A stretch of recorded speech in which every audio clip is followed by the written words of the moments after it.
Hey there guys, we're taking a look at Naruto Ultimate Ninja Storm 4 running on the AMD Ryzen 550-500U. Now the game is currently running at 1080p with the pretty much lowest in-game graphics settings, although not necessarily. There's not very many options. Certain effects and stuff like that are turned off. It's mostly things like motion blur and stuff like that, but everything else is kind of just left on. Now, one thing to note is that the game gives you an option to choose between 60 FPS and 30 FPS, and it kind of ties the game's physics to the FPS. So we are currently running at the 15 watt TDP, which is the stock setting of this APU. And what that means is that we're not really getting a locked 60 FPS experience in the slightest. In fact, we're a lot closer to a 30 FPS average than we are a 60 FPS average, which means that the game is essentially running at half speed. So this is one of those situations where you pretty much have to specify what is the FPS cap that you can reach. And if you're going to be running at the stock settings at 1080p, you're pretty much better off setting the cap to 30, because then at least you will actually be able to run the game at full speed instead of half speed with occasional speed ups, because the frame rate is just fluctuating all over the place. Of course, we can try to raise the TDP to see if we can actually salvage 1080p here and actually potentially play this at full speed at 60 FPS and at the full 1080p resolution. So let's look at what the balance preset on the AMD APU tuning utility, which is linked down below in the description. Using the balance preset, which sets a target of 25 watts, we can see what the performance is like. And as you can see here, we are seeing a nice uplift in terms of the 1% lows, though there are still occasional drops that actually end up causing the game to experience a sort of slowdown. And it's hard to describe really what is happening here, but because of the fact that the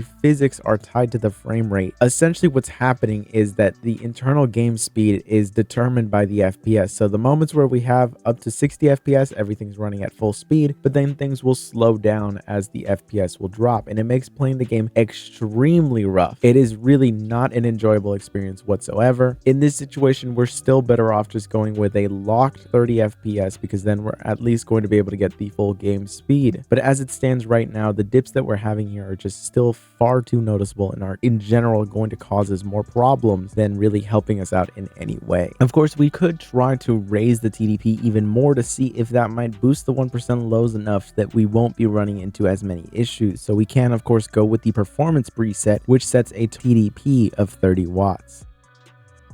And it seems like the 30 watt TDP isn't really going to be doing much to salvage anything here, because of the fact that our 1% lows are still dropping down to the point where it is making the difference in terms of physics very noticeable. So in general, unless you're going to be able to get a rock solid 60 FPS experience, it's really not worth going with the 60 FPS setting in this game, at least at the full 1080p resolution. Now we can drop things down to 900p to see if we can actually salvage the experience there. But as it stands, as you can see here, 1080p is really just going to be out of the question completely, no matter what TDP setting you end up going with.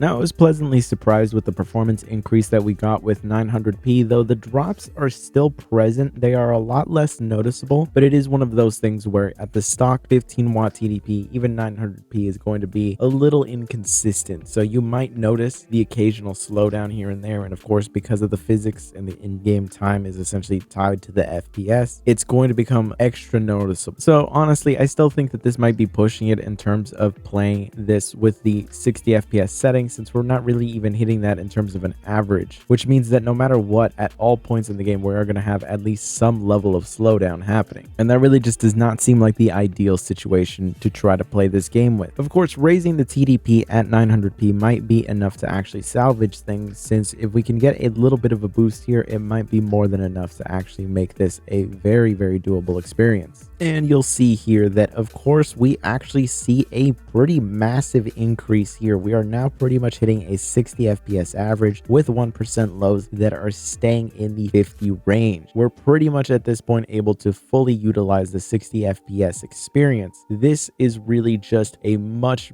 better time to play. And really, I think that the drop in resolution is completely worth it over 1080p, especially if you can actually go up to the 25 watt TDP, because then you're completely golden at that point. You're going to be able to have a absolutely fantastic time. The level of performance that we're getting here is going to be more than adequate for this kind of game, especially because it's not an ultra competitive one where you need to have the 1% lows at a rock solid 60 as well. This is really just one of those casual fighting games where you're probably just going to be fighting against AI or just against a friend, and in those situations you really just don't need this to be an ultra high performance thing as much as you just want to be able to play the game, and this is going to give you a fantastic experience. Now of course we can try to raise the TDP even more if you're in one of those systems that can actually support 30 watts with this chip, because in that situation we might be able to actually level out those 1% lows even more and actually improve the experience to a level that might actually be damn near perfect. And as you can see here, we are getting some pretty fantastic levels here at the